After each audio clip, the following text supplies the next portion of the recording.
Female genital mutilation, forced marriage, cousin marriage and honour-based violence are now rife in Britain. But it's not the Brits doing it, is it? We've imported these problems.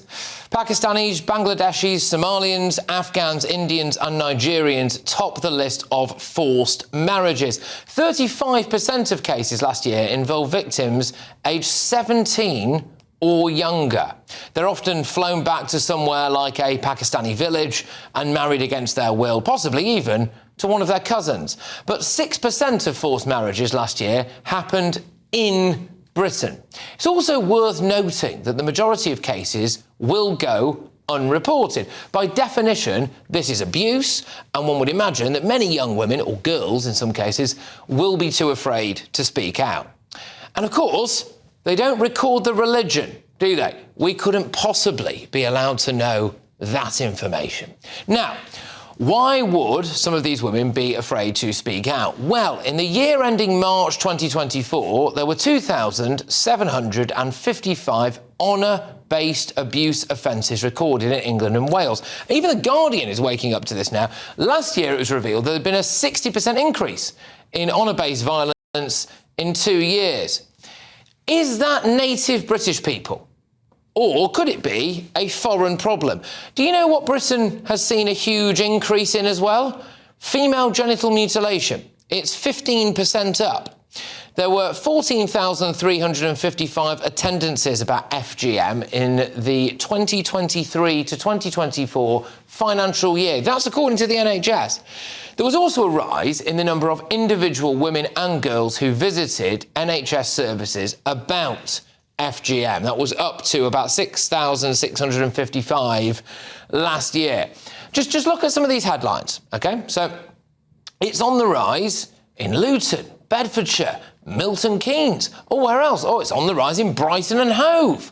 We've had cases where a woman was convicted for taking a 3-year-old British girl to Kenya to have her genitals mutilated. Now, you might not know this, but the NHS has opened 8 specialist female genital mutilation walk-in clinics in England. Well, OK, why do we need them?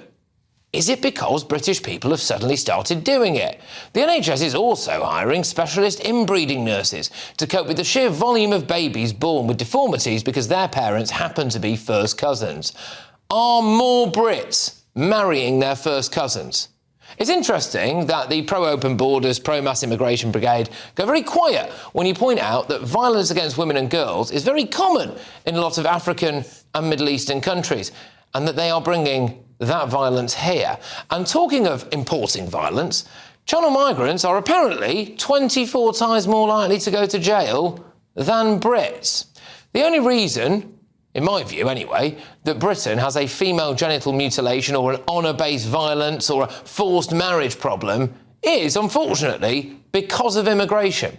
Let's get the thoughts of my panel. We have former Tory MP Anna Firth. We've got Tory peer Lord Bailey and ex-Labour Party advisor Matthew Larser. Anna, I'll start with you on this. I mean, this is very much a women's rights issue, of course, but you look at those stats there and it's not Brits doing it, is it? No, I mean, this is absolutely appalling. You know, this is people coming into the country, coming from a different culture, which abuses and which coerces and actually violently tortures young girls in the case of genital mutilation. I mean, this actually is something which I think will unite us on this sofa, because there have been cross-party attempts to tackle this. Of course, Theresa May started in the coalition in banning forced marriages, which was another thing that you mentioned, and there's been repeated attempts to tackle it, but it's clearly very difficult because the poor girls are intimidated and they won't speak out. You need other people in the community to go to the police. Well, this is the thing, and we have to be honest, we don't know the half of it. Those figures are something, but by definition, given the nature of these crimes, a lot of it will go unreported, a lot of it we'll never know about, sadly. So I think the actual scale of the problem is probably a lot worse. Have we imported this, Sean? There's no doubt we've imported it. You only have to look at our history. This is not something we've had to deal with in the past. There's two things to be said, though. Firstly, the NHS response is correct. They do need to set up specialist units around inbreeding and female genital mutilation to deal with it. So that response is clear. But what is wrong is when we don't collect the data about who's doing it, that's us turning a blind eye. The sex gang scandal was proliferated, was able to grow because we wouldn't do that. And that is this ridiculous, I would say, lefty contention that we cannot offend. You know, we mustn't ask questions. We must ask questions. And these two situations, the grooming gangs and now these forced marriages, etc., means that we've learnt the hard way that we must ask these questions. Matthew, has there been a blind spot on the left here, the big kind of open borders or just pro-mass immigration brigade, talking about how wonderful multiculturalism and diversity is? They also seem to be quite vocal a lot of the time about women's rights. But as it turns out, those two sometimes do not marry up, do they? And do they need to, accept that they've made a bit of a mistake here, do you think? Well, I agree. I'm not sure that I necessarily agree with that framing, but I agree with Sean that we do need to record the data. I think the big lesson from the grooming gang scandal is that, the greatest disinfectant is sunlight. And when you can see the picture, the whole picture, you can deal with the problem more effectively. I think Anna's absolutely right.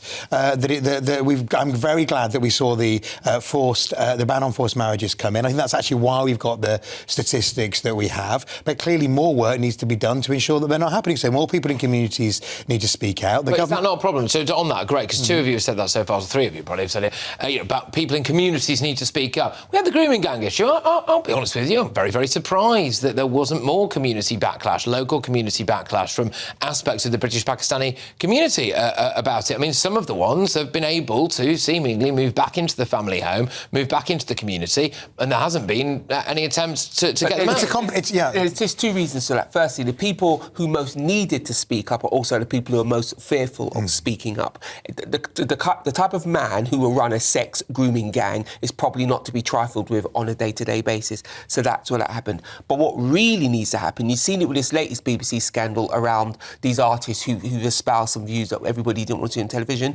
Who's responsible? Whose head rolls? If this was somebody on the right, if this was Nigel Farage who said something, The Guardian would be searching for heads. We should be searching for heads here, because unless somebody's head rolls, it will continue to happen. We also have to keep making allowances for this. You're absolutely right. If we do have a problem, and it's a health problem, then the NHS should deal with it, right? So in a way, we do need inbreeding nurses and we do need walk-in centres for female genital mutilation.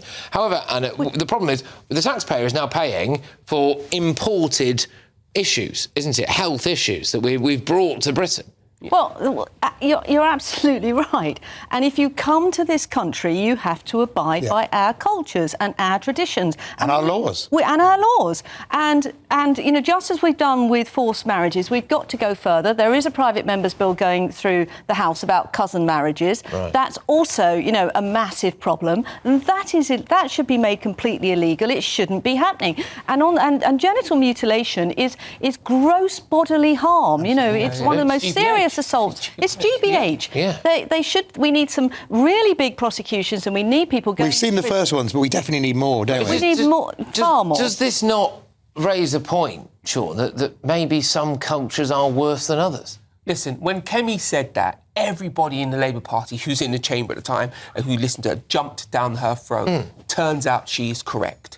And that is a fact. But here's the problem. We live in this metropolitan liberal world where people won't allow you to say it. If you say anything like that, you're far right, according to Keir Starmer. If you challenge anything, apparently you're a racist. But let's be clear, by not challenging those things, we've had a large number of young girls raped. We now have imported crimes that, quite frankly, we don't know the scale of because of the nature of these crimes. Yep.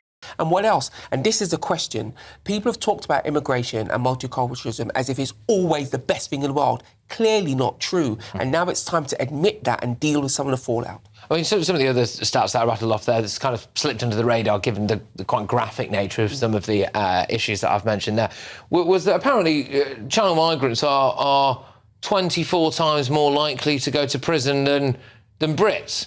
So, I mean, the last couple of weeks here, I've exposed that there are people with assault rifles helping to bring these people over, people pumping out ISIS propaganda helping to bring these people over, and then now today's latest line on it is that they're 24 times more likely to go to prison. So, that's another imported crime, isn't it? Well, I mean, that's why we need to stop the boats, and neither party's managed it, and both parties have so far failed. Just to go back to, and one good thing is the government has committed to publishing the figures in terms of which, people including GB News campaign for, so that we know that if crimes have been committed by people who've arrived in the country from other countries. Just on the, can the community do more? I think we have to pay tribute to those within particularly South Asian communities who campaign really hard on it. I had the great privilege of meeting the people from Karma Nirvana, which is a great organisation, which was one of the which is a voice for Asian women, which is one of the people who spoke loudest in terms of getting the ban in. We need to support people to call out the problems when they happen,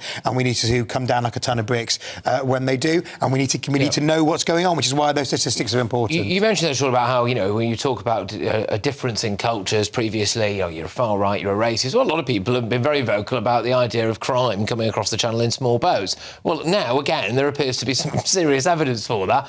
You know, it's almost like all of this stuff's turned out to be true, isn't it? Well, look, it's obvious that it's turned out to be true, but what's interesting, it wasn't that people were disputing would this be the end, it's the way in which they did it. They tried to demonise and cut people out of the conversation. That's the key thing about how it's been done. But there's two things to be said. First, this government has utterly failed on the boats. We are now into record levels. I said before on this very sofa, you're not smashing any gangs unless you have a direct relationship with law enforcement in said country. Yeah. And if we really want to change things, what we need to do now is if you don't have paperwork, if you've got here illegally, we need to let you know you're never going to stay to stem that flow, because without that, we will not beat the game. Let's just throw an umbrella over this, and I'll give you the final word to you on this segment, which is that when you look at those stats there about, OK, right, was a female genital mutilation clinic that's opened up at the end of my road. We're advertising for inbreeding nurses now, and then we've got to deal with the fallout of all of that. And then on top of that, every time you see a boat coming over,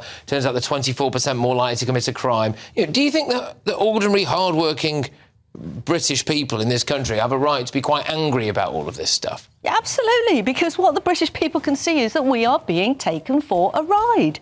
That we have people coming over to this country who are abusing our girls, and we are sending aid. All their own. And we are sending aid to those countries. That has got to stop. And if this is happening at the end of the road, then the police have got to prosecute, and these people have got to go to prison for a long time. I mean, it's 7 years for a forced marriage. It should be double that for female genital mutilation. Yeah, I would opt for deporting people. People need to be deported. It's naive, isn't it, just to expect that if somebody does come from a culture and somewhere, you know, like rural Pakistan or Somalia or whatever, where things like female genital mutilation and forced marriage and honour-based violence is standard, that the second that their feet touch British soil, that they're going to stop thinking that way, Matthew? I mean, there's certainly been a naivety amongst some people, you know, on the liberal left, not just in Britain but around the world, that, you know, literally people who grow up in a very different set of values, different culture, suddenly become kind of model, you know, sort of European, liberals the moment that, as you say, they arrive on European soil. That's not the case, and that's why if you look around Europe in places like the Netherlands, it's an issue, and we've all got to be absolutely clear. If you come to this country, you stand by the values of this country, and if you don't, there's going to be penalties, so you better learn quick. All right, well, there we go. Well, thank you very much. Difficult subjects to talk about there, but I think important ones nonetheless.